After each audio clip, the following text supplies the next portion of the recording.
ઉપરકોટમાં કરી મિત્રો સાથે ફૂલ મોજ ને આ 1 2 ને આ ખાપકી ગયો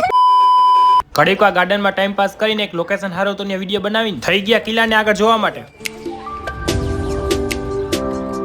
ખરેખર આ બાજુ આવવાની એટલે અહીંની મજા જ કંઈક અલગ છે અહીંથી લોકેશન પણ બેસ્ટ દેખાય છે ને આને જો અડધું સફરજન કહેવાય તમે નહીં જોયું હોય ભેગું થાને ને હા પછી અમે જોઈ ધક્કાબારી એટલે કે પેલાના લોકોને અહીંથી ધક્કો મારીને સજા આપવામાં આવતી પછી અમે વહી ગયા સીધા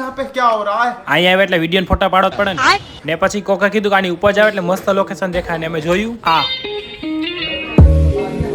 પછી નીચે ઉતરી ગયા मौसम तो ऐसा लग रहा है दिल गार्डन गार्डन हो એ પછી કિલો બંધ થવામાં થોડીક જ વાર હતી એટલે ટાઈમ વેસ્ટ કર્યા વગર પૂગિયા નવઘન કુવે તે જોઈને આશે અનાજ ભંડાર જે વર્ષો સુધી ચાલતી ને જેમ જેમ તમે બહાર નીકળતા જાવ ત્યાં અલગ અલગ લખેલું હતું અહીંયા તો અડકા દડકાય લખેલું હતું